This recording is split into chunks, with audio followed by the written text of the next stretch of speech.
Bharatiya Janata party जो आहे, Bharatiya Janata party ज्या पद्धतीने खंडणी वसूल करते, व्यापारी बंधूंना प्रताडित करते, महिलांना प्रताडित करते, देशाच्या इतिहासामध्ये प्रत्येक घरात जाऊन पाया पडून मतं मागायचं जर कोणी काम जर केलं असेल, हा मध्य नागपूरचा पोरगा बंटी बाबा शेळके यांनी केलेला आहे. तीन नगरसेवक हे भारतीय जनता पक्षाचे होते. यांनी फक्त पितातुल्य सन्माननीय केंद्रीय मंत्री नितीनजी गडकरी यांचं स्वप्न उद्ध्वस्त केलं. हा बंटी बाबा शेळके म्हणजे कोण आहे? हा साधारण परिवारातला पोरगा आहे. बंटी शेळके जे काँग्रेसचे उमेदवार आहे. बंटी दादा, कसा काय सुरू आहे प्रचार आणि काय आपलं विजन आहे? सुरू म्हणजे प्रचार आपण बघूनच राहिले. माझ्या ताई इथे आहे, त्या ताई आपल्या समोर काही सेलिब्रिटी नाही, यांचा पाया पडून यांचा आशीर्वाद मी घेऊन राहिलो. माझ्या काकू इथे आहे, या काकूचा पाया पडून मी आशीर्वाद घेऊन राहिलो, काकांचा आशीर्वाद मी इथे घेऊन राहिलो. एकच आहे की बा धनशक्ती वर्सेस जनशक्तीची ही लढाई आहे. आणि निश्चित रूपानं मला असं वाटून आलं ज्या पद्धतीने जे आहे आमच्या मध्य नागपूरच्या विधानसभेमध्ये उत्साह जो सुरू आहे, या उत्साहामध्ये जे आहे भारतीय जनता पार्टी जो आहे, भारतीय जनता पार्टी ज्या पद्धतीने खंडणी वसूल करते, व्यापारी बंधूंना प्रताडित करते, महिलांना प्रताडित करते, तर सर्व समूह सर्व जाती धर्म हा माझ्या पाठीशी आहे. काँग्रेस पक्षाच्या पाठीशी आहे, बंटी बाबा शेळके यांच्या पाठीशी आहे. आणि येणाऱ्या 23 तारखेला जे आहे, 20 तारखेला निवडणुकीच्या माध्यमातून म्हणा, येणाऱ्या 23 तारखेला निवडणुकीच्या निकालाच्या माध्यमातून म्हणा, काँग्रेस पक्षाचा बंटी बाबा शेळकेंचा, काँग्रेस पक्षाचा आणि बंटी बाबा शेळकेचा विजय जो आहे, हा विजय नक्कीच हा निश्चित आहे. आणि निश्चित याच्याकरता आहे प्रत्येक घरात म्हणजे देशाच्या इतिहासामध्ये प्रत्येक घरात जाऊन पाया पडून मतं मागायचं जर कोणी काम जर केलं असेल, हा मध्य नागपूरचा पोरगा बंटी बाबा शेळके यांनी केलेला आहे. भारतीय जनता पार्टीकडनं सातत्यानं आपल्या विरोधात एक मोठं आव्हान उभं करण्याचा प्रयत्न करतात आहे. एक प्रवीण दटकेंचं एक मोठं आव्हान आहे. तुम्हाला काय सांगावं असं वाटतं? नाही, प्रवीणजी दटके सन्माननीय माझे मोठे थांबणार आहे. प्रवीणजी दटके सन्माननीय माझे मोठे बंधू आहे, माझ्याहून 4 वर्षांनी मोठे आहे. जिथून मी नगरसेवक होतो, मी एकटा नगरसेवक होतो. बाकीचे 3 नगरसेवक जे आहे ते भारतीय जनता पक्षाचे,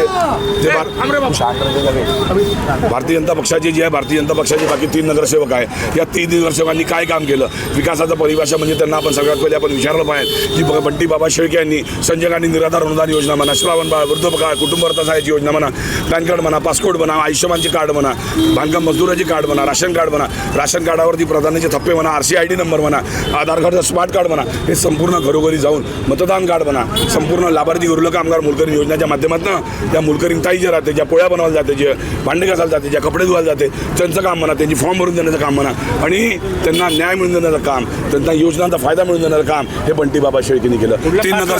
3 नगरसेवक हे भारतीय जनता पक्षाचे होते.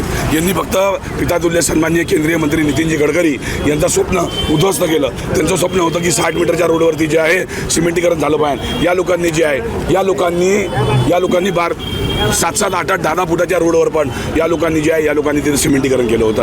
आज त्याचं काय झालं?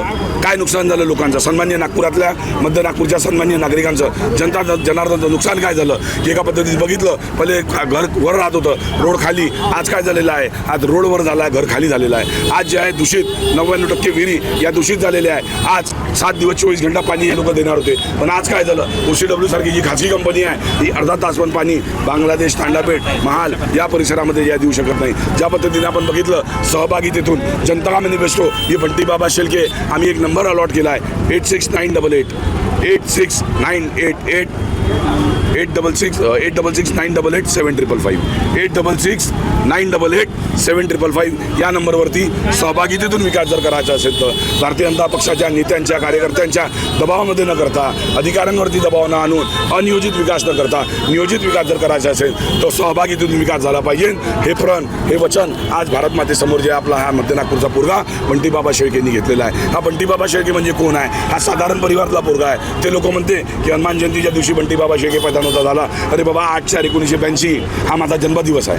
हनुमान जयंती त्या दिवशी होती. तुम्ही लोक जे आहेत ते तुम्ही बघा. ते लोक म्हणते की नाही, सरदार शहीद आझम भगतसिंगजीचा प्रतिमा नागपुरात अजून काही जागेवरती आहे, पण तिकडे नाही. तर बाबा, पूर्ण नागपूर शहरामध्ये कुठेच नाही आहे. शहीद आझम सरदार भगतसिंगजीची प्रतिमा कुठेच बसवण्याचं काम भारतीय जनता पक्षाने केलं नाही. माझ्या घरी सरदार शहीद आझम भगतसिंगजीची प्रतिमा आहे. तर आपल्यासोबत होते, आपण पाहिलं महाराष्ट्राच्या महासंग्राम या कार्यक्रमामध्ये बंटी शेळके जे काँग्रेस उमेदवार आहे मध्य नागपूरचे, महाराष्ट्राच्या महासंग्रामच्या माध्यमातून, नवराष्ट्र परिवाराच्या माध्यमातून आपण बंटी शेळके यांना त्यांच्या प्रवासाला शुभेच्छा देऊया. तुम्ही हा कार्यक्रम महाराष्ट्राचा महासंग्राम असाच पाहत राहा. कार्यक्रमाला फॉलो करायला विसरू नका. या माध्यमातून मध्य नागपूरचे सगळे अपडेट्स आम्ही तुम्हाला देणार आहोत. कॅमेरा पर्सन तन्मय सोबत मी राघवेंद्र टोकेकर, मध्य नागपूर, नवराष्ट्र.